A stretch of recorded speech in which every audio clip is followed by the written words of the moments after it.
Bismillahirrahmanirrahim. Assalamualaikum warahmatullahi taala wabarakatuh. Kita buka majlis kita pada petang ini dengan Ummul Kitab Al-Fatihah.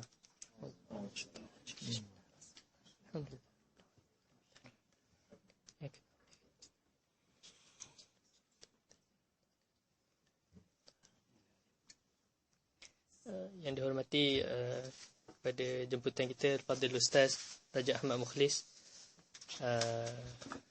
tuan-tuan, puan-puan yang dirahmati Allah sekalian. InsyaAllah pada hari ini kita akan sambung lagi kita punya bicara petang kita, sedikit tazkirah ataupun kuliah yang akan disampaikan oleh Al-Fadhil Ustaz yang bertajuk makna sebuah kehidupan. Sedikit pengenalan Al-Fadhil Ustaz walaupun telah di-share dalam email kepada tuan-tuan. Al-Fadhil Ustaz berasal daripada Selangor dan melanjutkan pendidikan beliau di peringkat diploma di Kolej Al-Razi di Penang. Kemudian menyambung pembelajaran beliau ke Universiti Al-Azhar dalam degree dalam Usuluddin. Sekarang melanjutkan pelajaran di bidang master di UTM KL dan sedang menulis tesis beliau lah dalam kerangka yang beliau buat iaitu tasawuf. Jadi beliau banyak diundang untuk menghadiri majlis-majlis pengisian dan juga beliau antara banyak menulis buku, dan sebahagian buku beliau ada dibawa pada hari ini. InsyaAllah lepas kuliah ni kita boleh tengok sama-sama, kalau ada berminat boleh belilah pada harga yang ditetapkan, insyaAllah. Jadi tanpa membuang masa, saya menjumpa Al-Fadhil Ustaz untuk berikan kuliah beliau. Silakan. Bismillahirrahmanirrahim. Alhamdulillahirabbil alamin, wassalatu wassalamu ala asyrafil anbiya'i wal mursalin Sayyidina Muhammadin wa ala alihi wa sahbihi ajma'in. Allahumma salli wa sallim wa barik ala Sayyidina Muhammadin tibbil qulubi wa dawaiha wa afitil abdan wa shifaiha wa nuril absar wa diya'iha wa qutil arwahi wa ghidaiha wa ala alil athhar wa ashabil akhyar wa ala man ala darbihi sar ila yaumil mahsyar, amma ba'. Yang saya hormati pengurusi, hadirin hadirat, wahai kubit tahiyatul Islam, wahai assalamualaikum warahmatullahi wabarakatuh. Pertama kali saya ucapkan kesyukuran ke atas Allah Subhanahu wa taala. Boleh dengar? Saya tak biasa cakap. Rasa pula. Boleh dengar sampai belakang ni.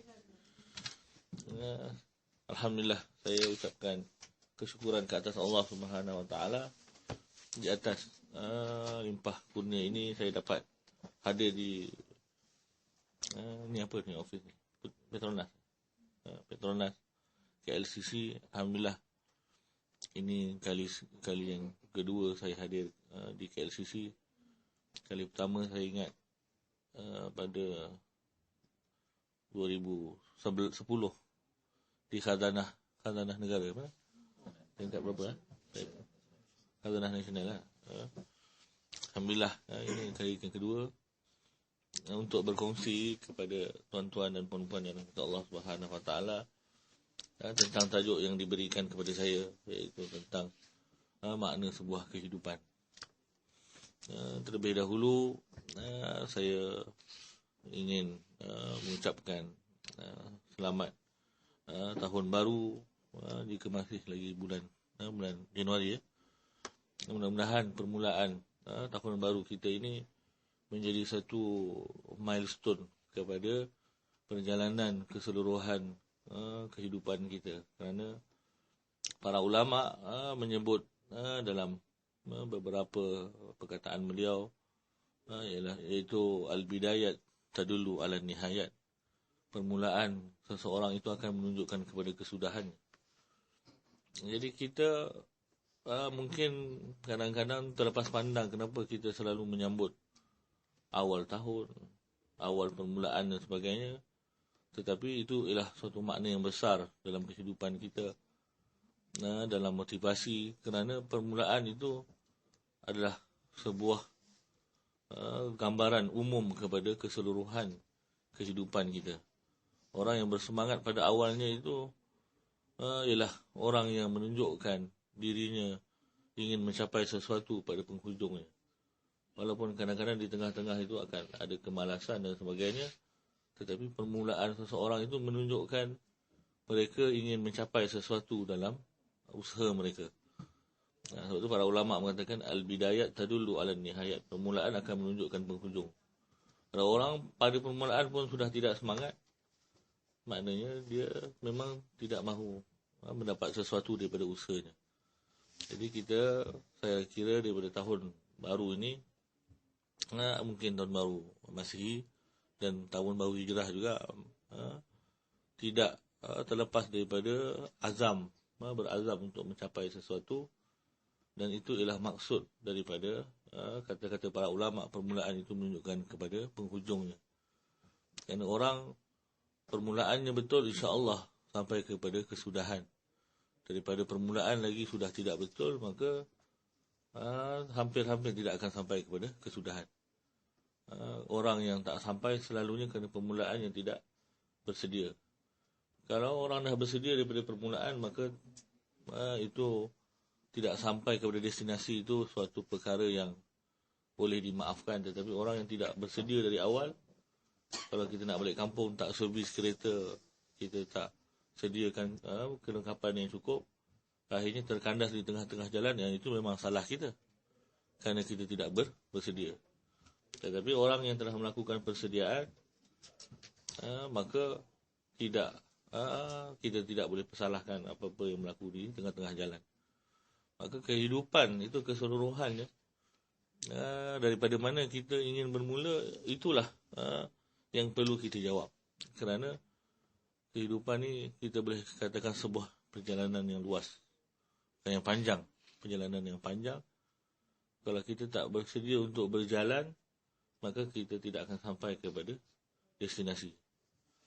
Jadi tajuk makna sebuah kehidupan ni sebenarnya kita pelajari sejak dari awal, dari kita kanak-kanak lagi, tetapi mungkin kita tidak didedahkan, tetapi kita belum terlambat untuk mengetahui makna kehidupan, kerana kita boleh melakukan segala perubahan dalam kehidupan walaupun baki hidup kita tinggal 1-2 hari lagi. Kerana al-umur bi khawatimiha, perkara akhirnya akan dinilai mengikut kesudahannya. Kita boleh bermula sebagai apa pun, tetapi kita nanti meninggal sebagai siapa, itu yang paling penting. Jadi mungkin tidak ada masalah untuk kita ulang kaji ataupun mula memahami makna yang sebelum ini kita tidak faham. Kerana orang yang hidup tidak faham makna kehidupan itu, dia macam seekor ikan yang baru ditangkap daripada mungkin daripada laut ataupun daripada sungai, kemudian diletakkan di dalam akuarium. Jadi apabila dia sedar, dia melihat suatu pandangan yang jauh, tapi setiap kali dia pergi ke kiri, kanan, depan dan belakang, dia terhantuk ke satu kita panggil hidden wall, kan? Kaca cermin itu. Sampailah akhirnya dia mengalah, dan dia tidak faham kenapa pergerakannya terbatas.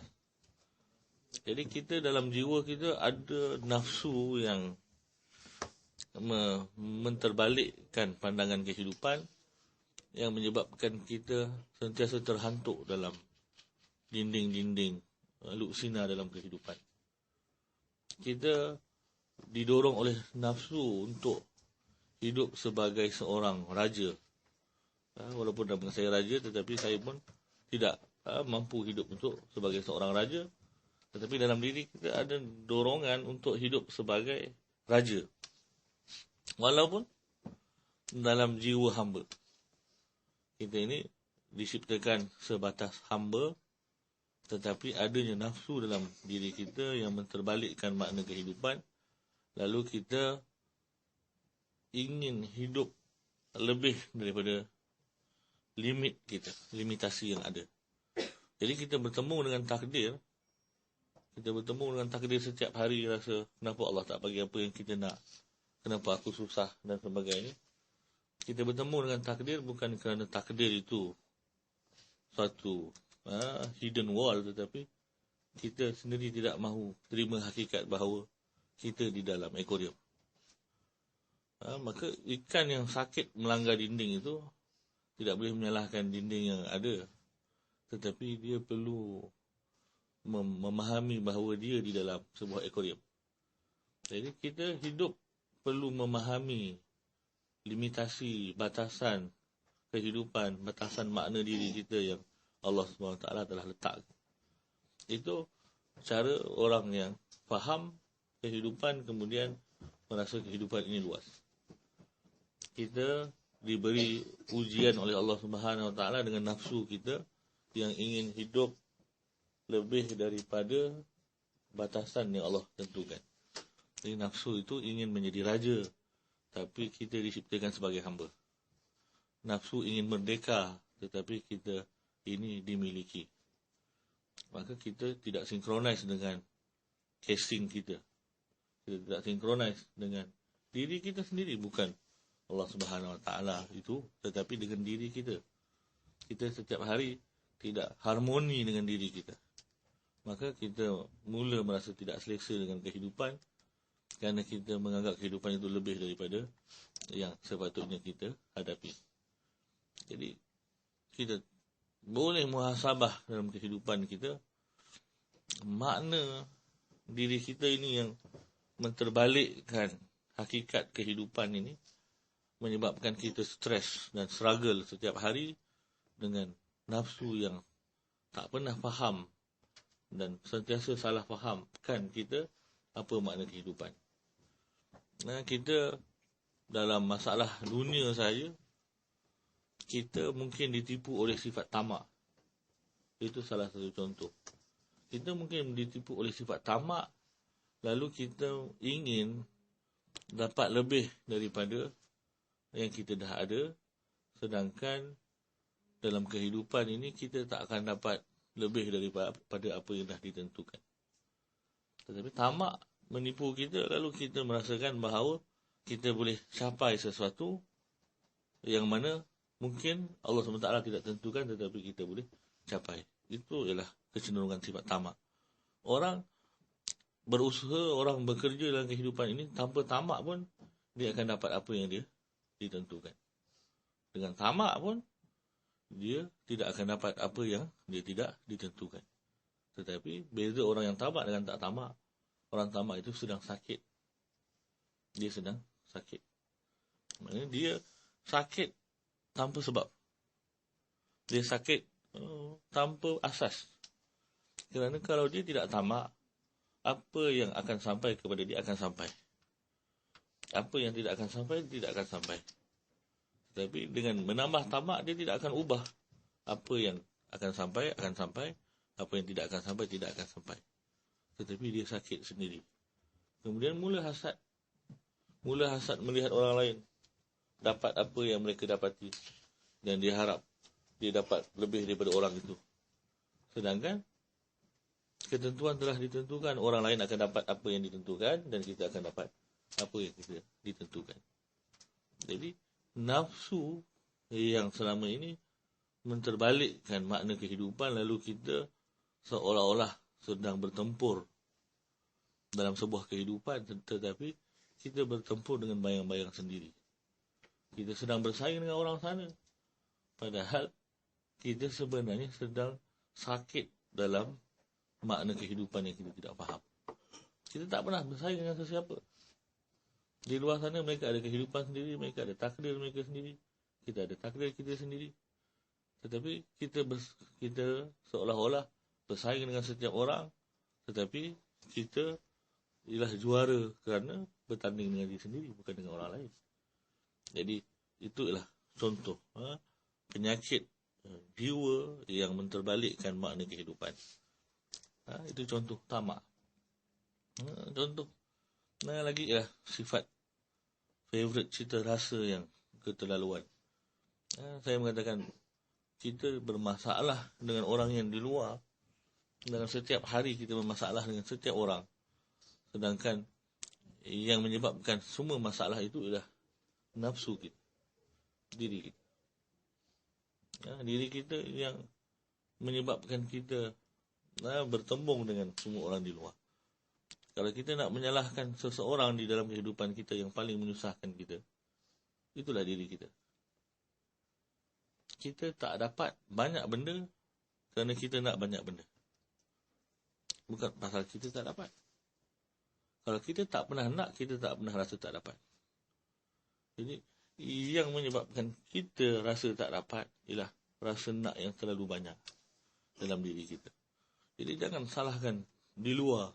Kenapa Allah SWT tak bagi saya? Kenapa orang tak bagi saya? Sedangkan kalau kita tidak pernah ada keinginan yang banyak, kita tidak pernah tak dapat yang banyak. Jadi sebenarnya punca sakit itu ialah diri kita. Kalau kita muhasabah balik, kita sebenarnya ditipu oleh diri kita yang merasa bahawa kita sedang mengejar sesuatu, sedangkan kita dipermainkan oleh diri kita. Sebab tu saya kata daripada awal, kita ni diciptakan tidak ada bakat untuk menjadi raja, tidak ada bakat untuk menjadi tuan, tidak ada bakat untuk memiliki. Kerana kita tidak pernah ada casing untuk memiliki. Memiliki itu maknanya kita ada satu bejana, satu bekas untuk kita simpan sesuatu, maka kita memiliki sesuatu. Apa yang kita miliki untuk merasa miliki? Apa yang kita perlu ada untuk merasa kita memiliki? Sebelum kita mengejar dan kita cuba memiliki segala yang kita inginkan. Soalan itu, kita boleh tanya kepada diri kita, apakah yang perlu ada untuk memiliki? Paling kurang minimum untuk memiliki ialah kita kena memiliki diri kita. Kalau kita kata, ini kereta saya itu pun bukan milik saya, macam mana kereta milik saya? Kalau kita kata, ini rumah saya itu pun bukan milik saya, macam mana rumah itu milik saya? Asas kita, saya itu pun bukan milik saya. Diri kita bukan milik kita. Kita lahir tak pernah kita minta. Betul? Ada orang pilih, saya nak lahir hari ni. Kalau dia boleh merasa saya nak lahir hari ni, kemudian nak mati besok, bila dia nak, maka dia boleh memiliki. Tapi dia daripada lahir, dia tidak memiliki dirinya. Kemudian besok mati bila-bila saja yang Allah tentukan pun, dia tidak memiliki dirinya. Antara dua itu, mati dan hidup, dia tidak memiliki perjalanan hidupnya untuk menahan dirinya daripada tua, untuk menahan dirinya daripada sakit. Jadi dia tidak memilih saya. Kita tidak memilih kita. Kita tidak memiliki kita untuk akhirnya kita memiliki yang lain. Sebab tu kita tak pandai memiliki. Tamak menipu kita. Tamak mengajar kita mengejar. Dan kita manusia bukan mengumpulkan apa yang kita inginkan, tapi kita mengejar apa yang kita tak dapat. Itu dalam hidup. Kalau kita mengejar apa yang kita tak dapat, kita sentiasa mengejar dan kita sentiasa tak dapat. Kerana itulah yang kita lakukan dalam hidup. Daripada kita kecil lagi, kita kejar benda yang kita tak dapat. Kemudian bila dah dapat, tengok kepada yang tak dapat lagi. Adakah kita tengok yang dah dapat? Seminggu je. Begitu pun. Kalau budak-budak 2 hari je. Anak saya start 2 hari nak mainan. Jadi kita tahu 2 hari je selesai. Jadi kita pun begitu juga. Dulu zaman mak rempit, motor tu bikin habis-habis. Kan? Buat segala-galanya. Besok dah nak kahwin, motor tu lah kita jual. Untuk beli kereta pula. Dulu orang nak pegang pun, nak usik pun bergaduh. Tapi kita yang jual lepas tu. Kereta pula, kereta baru. Ini kereta baru pakai. Akhirnya dapat kereta lagi satu. Dan begitu. Maka kita ditipu oleh diri kita. Bukan orang lain. Jadi kita sibuk-sibuk pening kepala. Kenapa? Rupanya diri kita. Daripada awal lagi ialah diri kita. Diri kita yang confused. Kita didorong oleh sifat nafsu yang mengejar apa yang tak ada. Dan yang tak ada sampai bila-bila tak ada. Dan kita terus kejar sampai ke. Sebab tu Nabi SAW sebut, "Lau kana li ibni Adam," kalau bagi anak Adam itu wadian, 2 lembah minal zahab daripada emas. Labtagha sali sahuma. Dan dia masih akan harapkan emas, lembah emas yang ketiga. Berbanding 2 lembah emas dengan lembah emas yang ketiga, mana lagi banyak? Mana lagi banyak? 2 ke lembah emas ketiga? 2 tu yang dia dah ada lagi banyak, dia nampak yang sikit yang tak ada tu. Sebab kita memang mencari kepada yang tak ada. Itu anak Adam. Kita mengejar, kemudian dah dapat, masih tengok yang tak dapat. Dan kita kejar pun bukan benda yang penting. Sebab benda yang dah penting, Allah dah selesaikan. Allah dah selesaikan benda yang penting dalam kehidupan kita. Kita tak pernah bangun setiap hari, kita kata, Ya Allah, hari ni pam jantung aku, Ya Allah. Ada kita sibuk fikir, pam jantung. Kita tak, Ya Allah, hari ni bagi sistem pernafasan, sistem pencernaan dan sebagainya sejahtera. Tak, kita minta nafsu sentiasa mengajak kita kepada kehendak berbanding keperluan. Dan kita jarang minta keperluan daripada Allah. Sebab keperluan memang Allah dah selesaikan. Tapi kalau kau tak dapat kehendak itu, macam Allah SWT tu bakhil. Padahal keperluan semua Allah bagi. Kita kan bila lapar, kita nak makan. Tapi nak makan, nak sedap. Sedangkan sedap itu tidak mengenyangkan. Kita lapar, hari ni kat kedai mana ada makanan sedap di KLCC. Kita pergi, kebetulan makanan tu tak sedap pula itu. Dah habis makanan ni, kita komplain, apa makanan tak sedap. Kata ini 5 bintang lah, apalah, kita komplain. Padahal kita dah kenyang. Itulah yang kita perlukan tadi. Yang kita perlukan dah dapat. Tapi yang kita tak perlukan, tapi kita tak dapat, kita komplain. Padahal Allah dah selesaikan dah bab kenyang tu. Tapi kita lupa bersyukur bab kenyang tu. Sebab kita sentiasa kenyang. Kita lupa bahawa Allah dah selesaikan yang paling penting. Tapi kita komplain yang tak berapa penting. Apa fungsi sedap? Saya tanya, apa fungsi sedap dalam makanan? Najis makin elok. Allah Alam lah, kan? Keluar ni 5 bintang punya najis. Ada, kita keliru. Sekejap tu je di mulut tu. Dah sedapnya. 5 minit tahan tak? Dah. Mana sedap tu tadi? Tak ada. Maknanya kita makan, kali pertama makan sedap. Kemudian makanan yang sama kita makan suapan yang kedua, yang ketiga, dah makin biasa. Suapan pertama tu je yang sedap tu. Dah makan kedua, ketiga, pasal kita dah rasa sedap tu tadi, maka sedap yang kedua tidak sesedap yang pertama. Makannya makin kurang. Cuba tambah kali ketiga.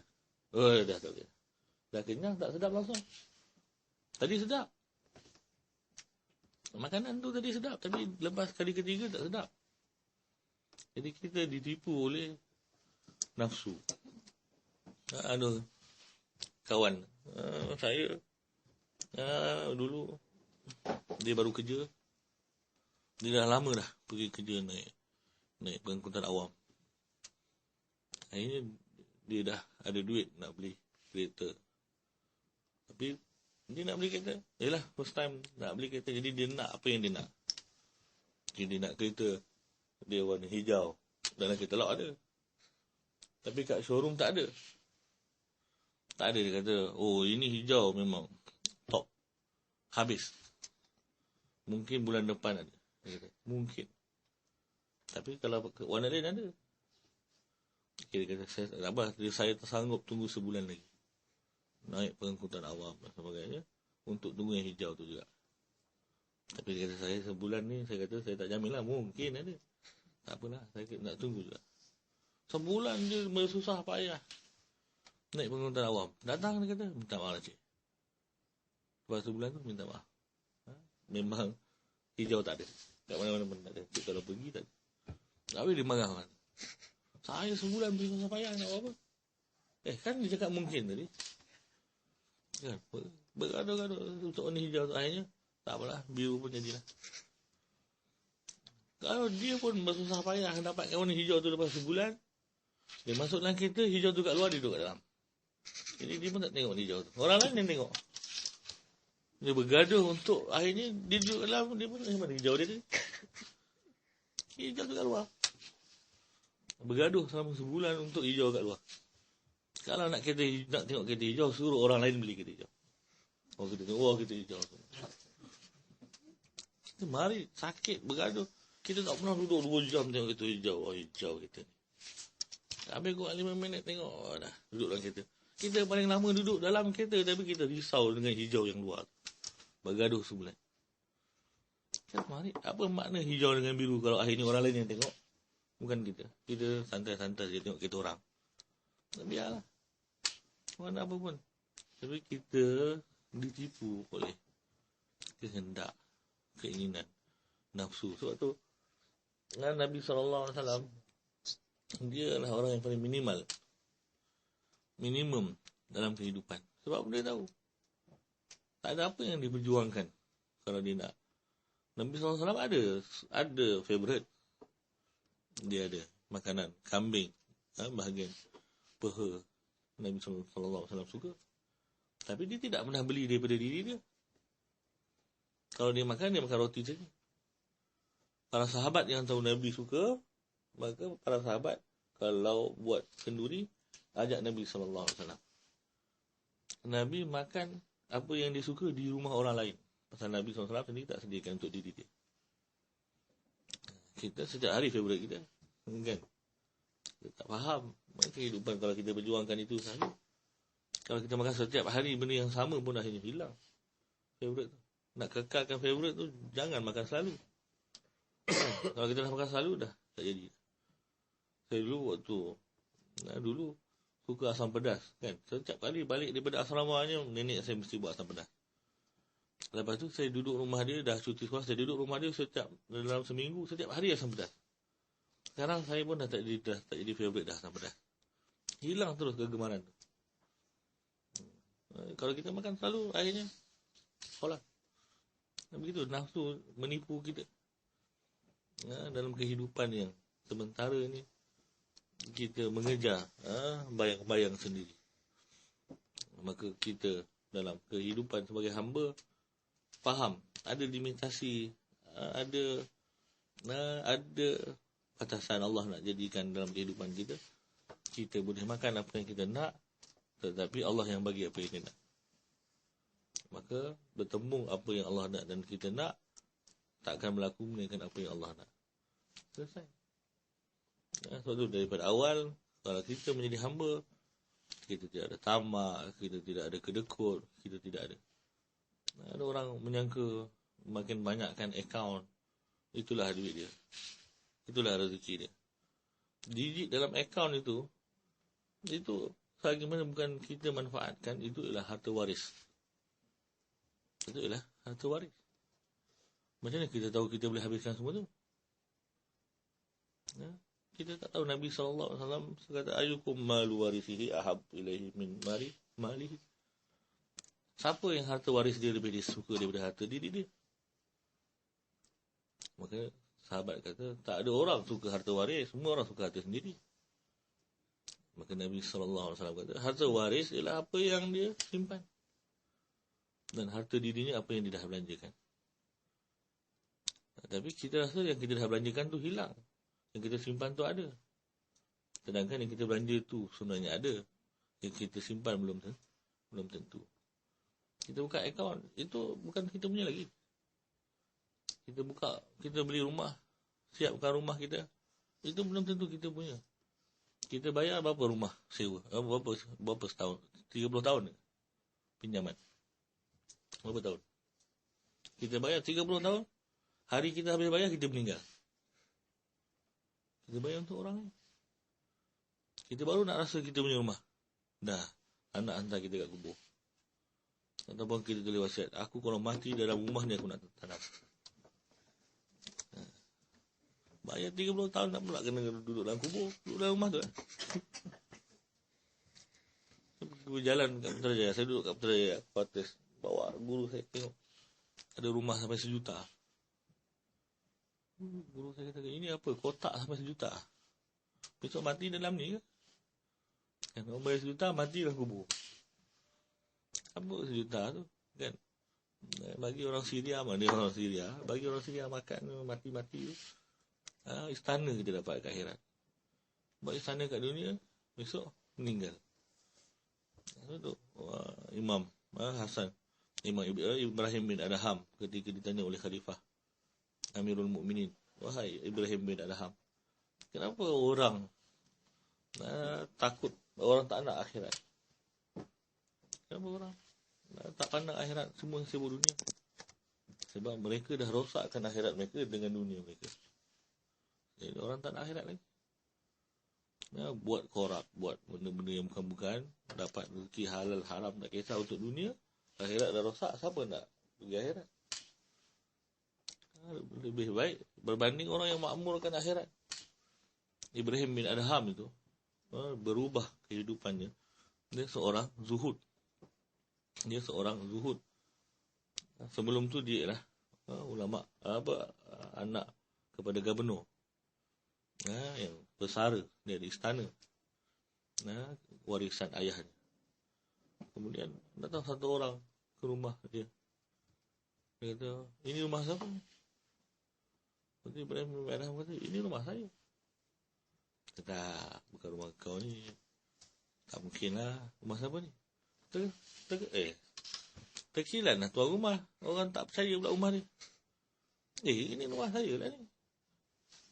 Taklah, rumah siapa ni? 3 kali ini rumah saya, tengok ni. Muka saya dalam post frame tu kan. Jadi dia kata sebelum ni siapa pula? Ni rumah ayah, ini gambar ayah saya. Yang sebelah ni muka siapa? Ini atuk saya. Dulu ayah saya yang duduk sini, betul atuk saya. Kemudian Ibrahim Adham tanya, mana mereka semua? Yang kata dulu ni rumah saya, mana mereka semua? Atuk dia dah dalam kubur, bapak dia pun dalam kubur. Jadi besok kau pun ke sana juga. Jadi ni rumah siapa? Terdiam. Sebab bapak dia pernah kata ini rumah saya, akhirnya dia pun keluar. Datuk dia pun pernah kata ini rumah saya, pun keluar. Akhirnya dia pula kata ini rumah saya, besok dia keluar. Akhirnya dia tinggalkan rumah tersebut dan beruzlah. Sampai dia beruzlah, dia tak pernah duduk di satu bandar lebih daripada 40 hari. Mesti ditinggalkan. Kalau orang mula tahu ada Ibrahim bin Adham di situ, dia mula tinggalkan bandar tu. Satu ketika dalam perjalanan dia tinggalkan bandar, dia masuk dalam hutan, dia jumpa dengan askar kan. Askar diraja. Askar diraja pun tengah sesat, tengah cari bandar. Jadi dia pun baru keluar daripada bandar. Tapi dia pergi beruzlah. Akhirnya askar tu tanya, wahai fulan, mana bandar yang meriah untuk aku cari bekalan? Jadi dia kata, apa makna meriah tu? Meriah tu maknanya setiap hari makin ramai lah orang yang tambah meriah. Dia tunjuk, tu hujung sana. Dia pergi hujung sana, sampai kubur. Dia patah balik. Dia pukul Ibrahim Adham. Kau bawa aku ke mana? Itu kubur. Dia kata, kubur lah setiap hari orang makin ramai. Mana lagi bandar orang makin ramai? Kubur lah. Dia langsung belasah je Ibrahim Adham, kemudian cari bandar sendiri.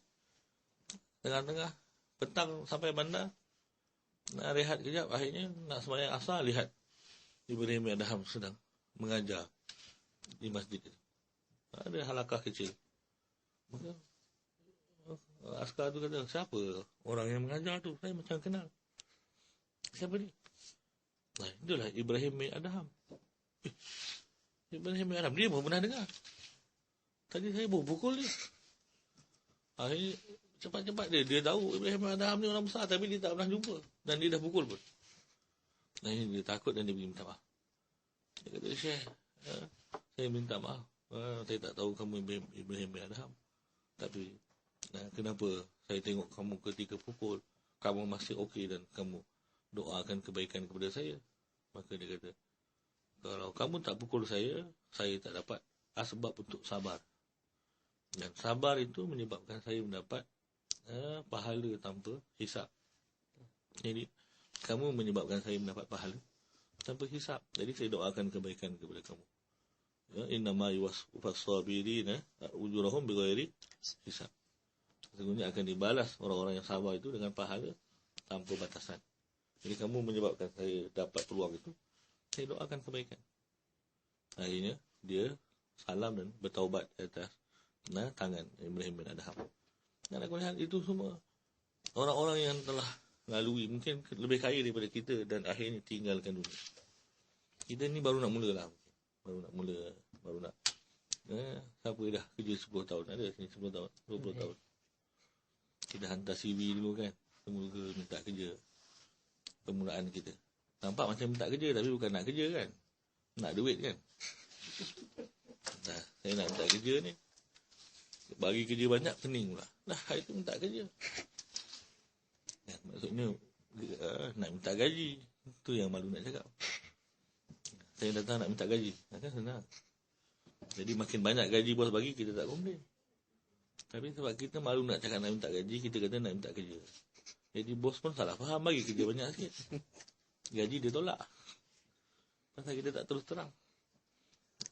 Itu maknanya kita baru nak mula belajar daripada orang-orang yang dah lalui. Saya pun dengan kehidupan saya lalui, tengok saudara-saudara di sekeliling. Mungkin rumah banglo besar, tapi muram, tak pernah senyum. Allah tarik nikmat itu. Ada yang lagi besar daripada rezeki. Ada yang lagi besar. Rezeki itu apa yang kita boleh manfaatkan. Tapi ada lagi besar daripada rezeki. Keberkatan. Barakah. Barakah itu menyebabkan apa yang kita dapat manfaatkan tu tidak terputus. Manfaat tidak terputus. Rezeki mungkin kita dapat gaji 10,000. Tapi komitmen kita bulanan, Masya Allah. Kan kita baru nak save dah. Bocor, tayar, langgar, sebagainya. Barakah itu menyebabkan duit tak banyak pun cukup. Kita kira kita kerja gaji, dapat duit, kita makan dengan duit kah? Siapa makan duit? Ada orang makan duit? Tak ada. Kita kumpul dalam jadual tu. Minggu ni kenduri kat rumah mana, minggu ni kenduri kat rumah mana. Jadi kita pergi makan kenduri saja. Tak rugi. Sebab kita tak ada orang makan duit. Sebab tu saya di Putrajaya, saya duduk. Dia ada macam rutin. Kan, rutin orang. Dia orang spend kehidupan dia. Kalau hujung bulan penuh, dekat Alam Bandar penuh, IOI penuh, Manhattan semua. Kerani-kerani pun situ. Kerani-kerani kan semua situ. Besok tengah-tengah bulan jusa-jusa pun Maidin. Waktu kat Maidin. Ni jusa kan pun Maidin je. Awal-awal dulu cold storage. Kan?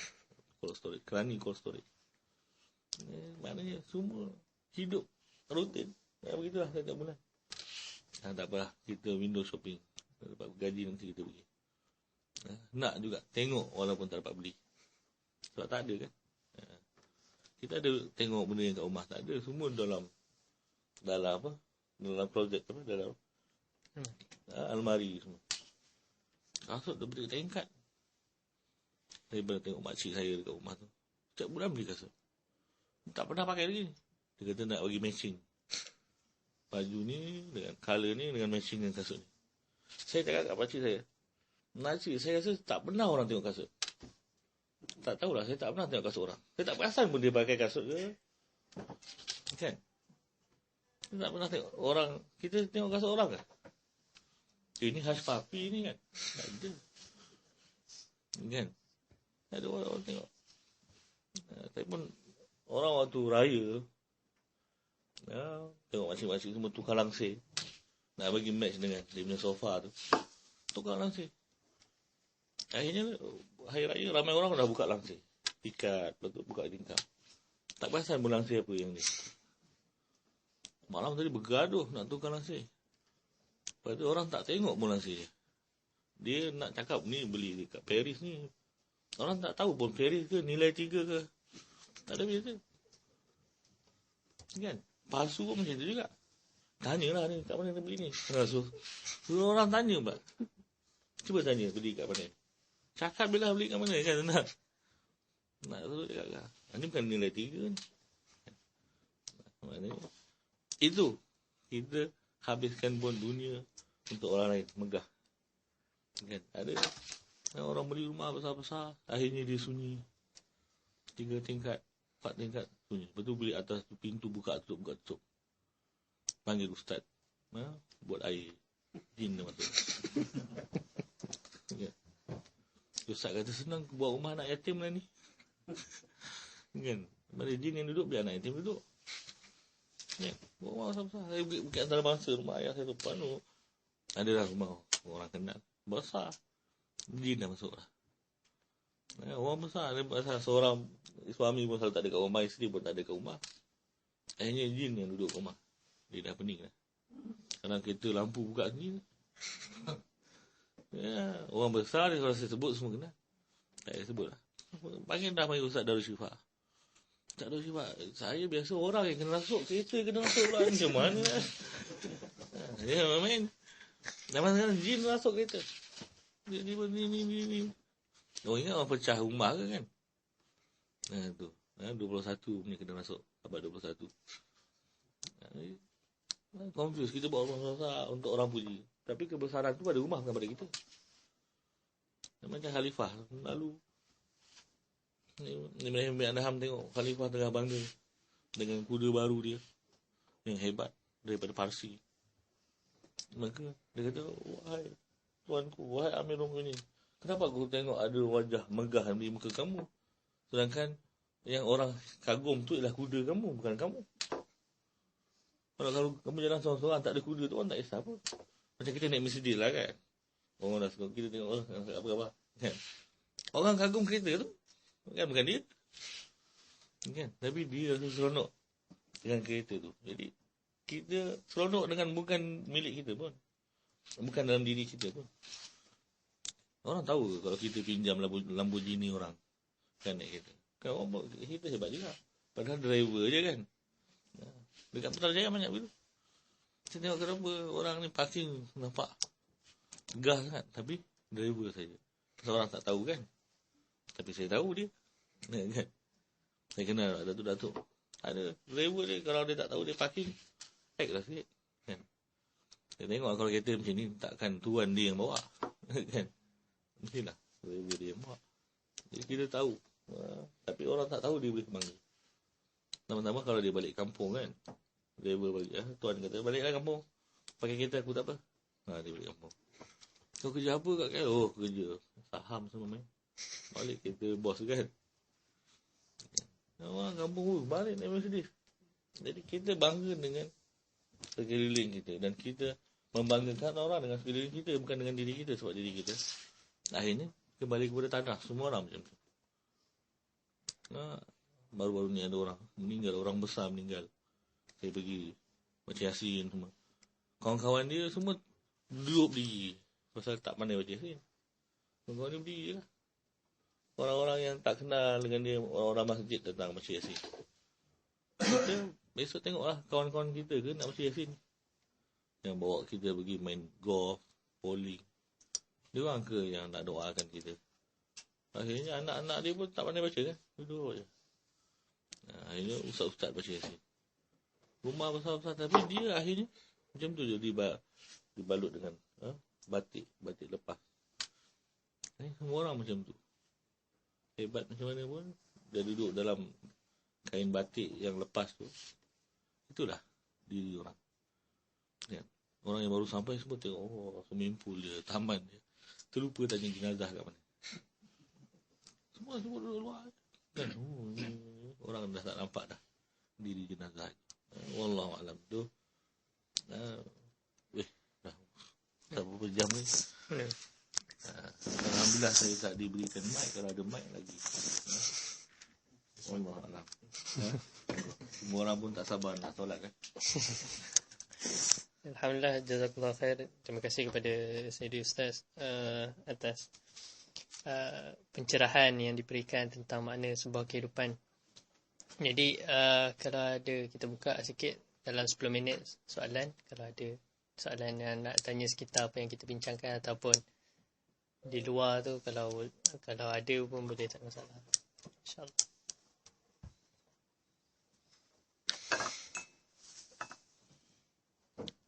Silakan. Cakap pasal diri. Dalam diri tu adalah tiga wujud, lihat, takdir.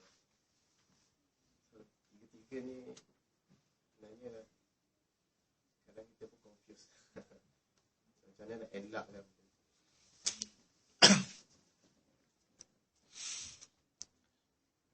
Asal karakter yang kita panggil penyakit tiga serangkai ni lah kan.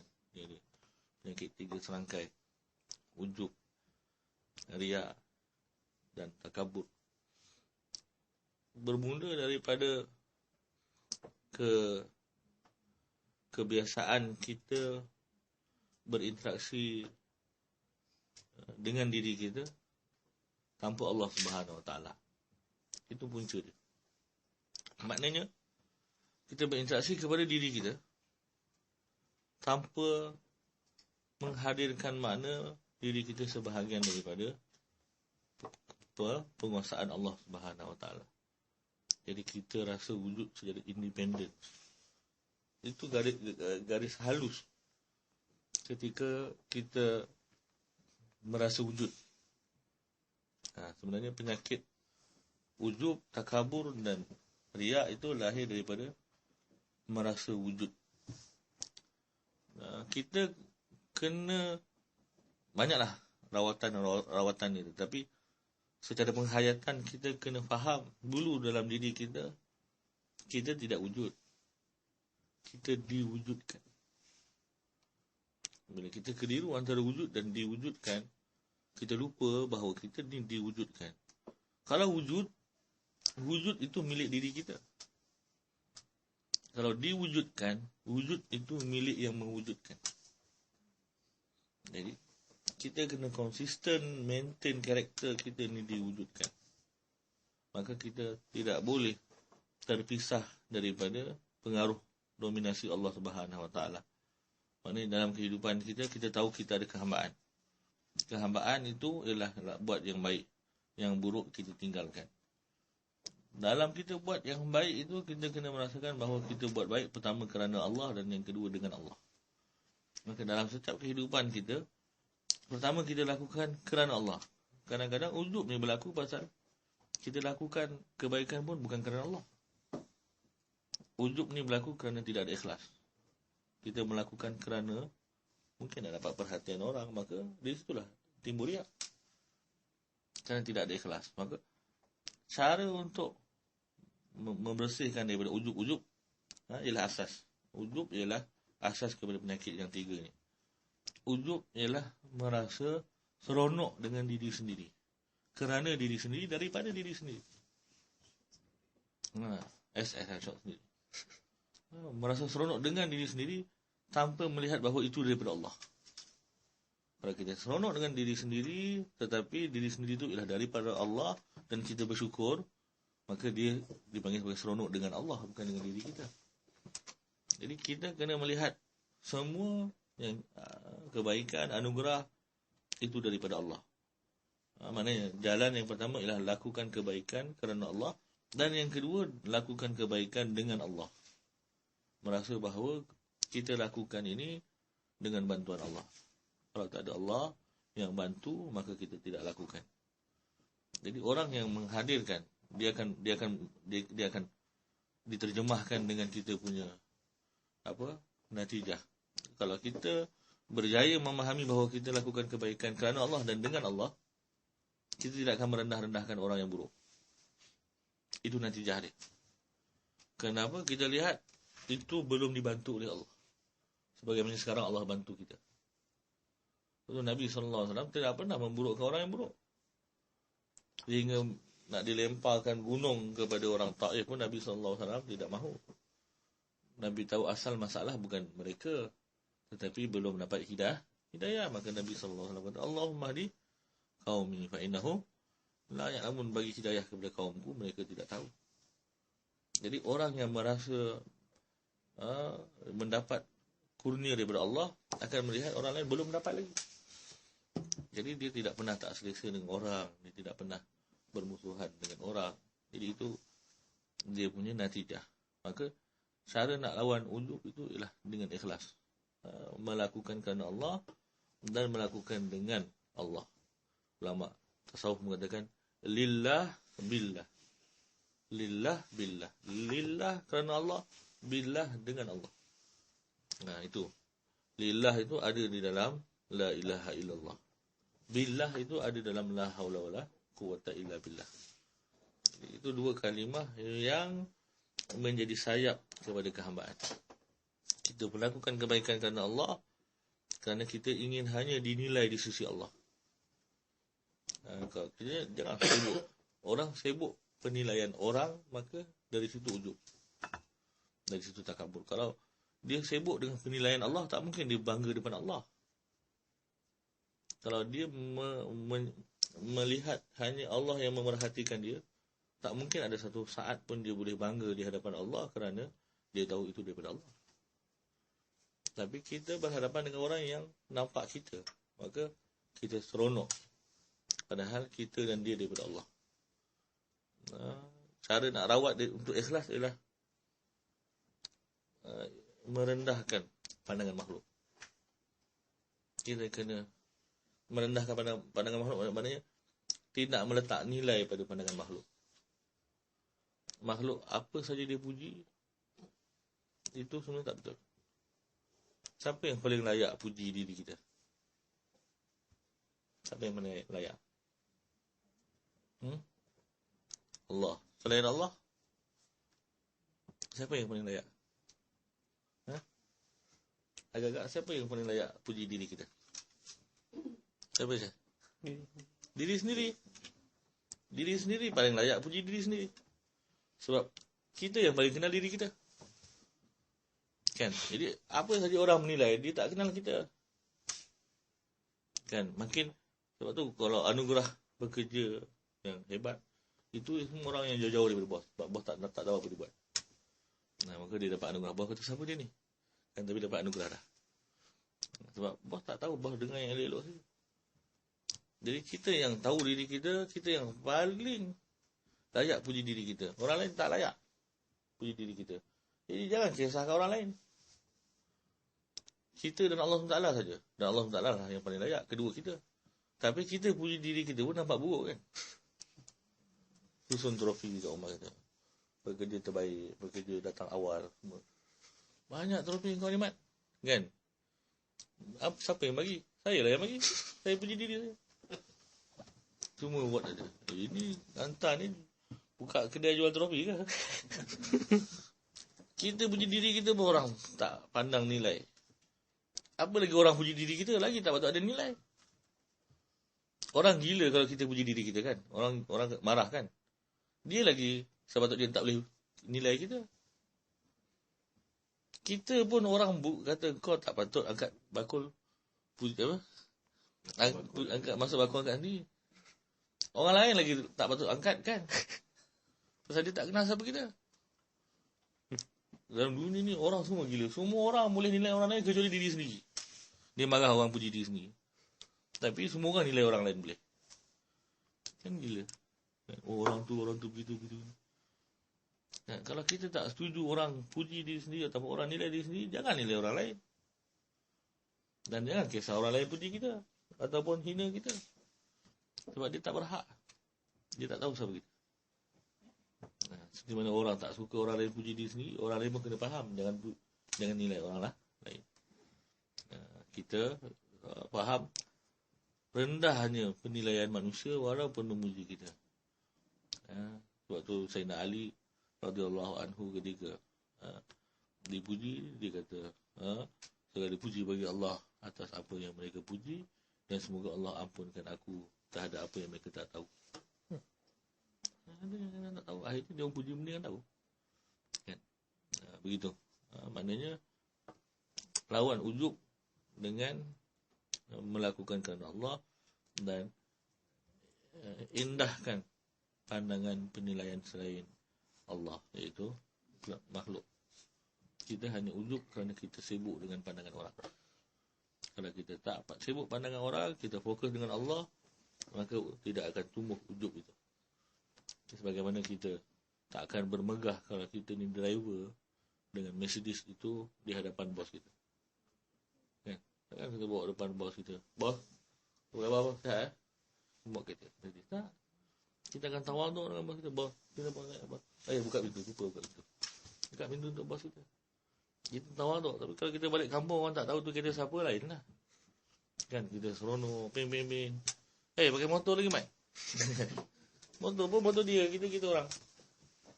Jadi, kita depan Allah SWT memang tak mungkin akan ujub. Tetapi depan makhluk akan berlaku ujub kerana masing-masing lupa asal daripada Allah Subhanahu Wa Taala. Itu harap boleh jawabnya. Maksudnya ikhlas dan jangan sibuk dengan pandangan makhluk. Ada lagi? Ada lagi tak ada? Ya.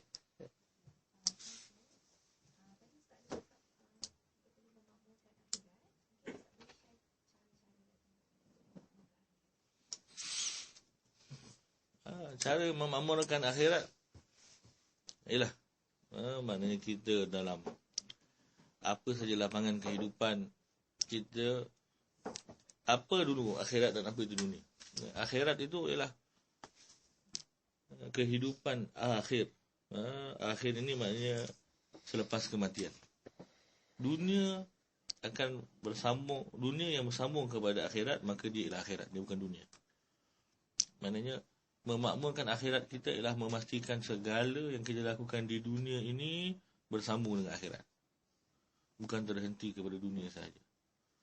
Orang yang ada kehambaan, tidak ada satu sen pun, tidak ada satu peluh pun yang keluar daripada dirinya, melainkan ada hasilnya di akhirat.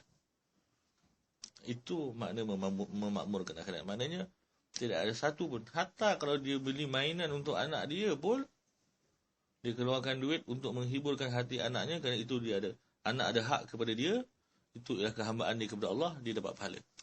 Walaupun beli mainan. Tapi janganlah beli selalu, kan? Bagi orang miskin sama. Kerja beli mainan ni nak sambungkan akhirat. Betul, kan? Maknanya, hatta begitu. Hatta beli makanan malam untuk keluarga dengan niat bahawa ini ialah tanggungjawab dan sebagainya, maka itu akan bersambung kepada akhirat. Dengan syarat tidak ada unsur berlebih-lebihan. Kalau kita beli yang mahal-mahal, niat untuk akhirat tu tak betul. Sebab ada unsur pembaziran dan kita sepatutnya boleh bantu orang-orang miskin dan sebagainya. Kan? Maknanya untuk maksimumkan akhirat tu, minimumkan dunia. Kalau kita beli untuk keperluan-keperluan yang tidak sambung kepada akhirat, kan, mungkin jam ke, perhiasan ke, apa pun yang kita rasa tidak ada, maka kita minimumkan di situ, maksimumkan akhirat. Sebab dunia ni, dunia maknanya benda yang kita kumpul yang tidak sambung kepada akhirat. Dunia lagi banyak yang kita kumpulkan, lagi banyak yang kita akan tinggalkan. Kan? Orang yang ada 3 rumah mati, tinggalkan 3 rumah. Orang yang mati tak ada rumah, dia tak tinggalkan apa-apa rumah. Saya ingat guru kepada guru saya, seorang ulama di Syria. Dia hidupnya menyewa. Dia imam, hidupnya menyewa. Orang kata, saya belilah rumah, kan? Rumah. Dia kata, kalau aku beli rumah, akhirnya rumah tu untuk anak-anak aku. Sekarang anak-anak aku dah belajar apa semua, dia lah beli rumah sendiri. Saya tak payahlah beli rumah untuk dia, saya sewa je lah cakapnya. Akhirnya saya mati.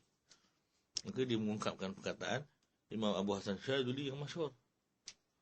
Min a'zamil jahli, antara kejahilan yang besar seseorang ialah dia mengumpulkan segala yang dia cuba mengekalkan segala untuknya, tetapi dia sendiri tidak kekal untuk benda tersebut.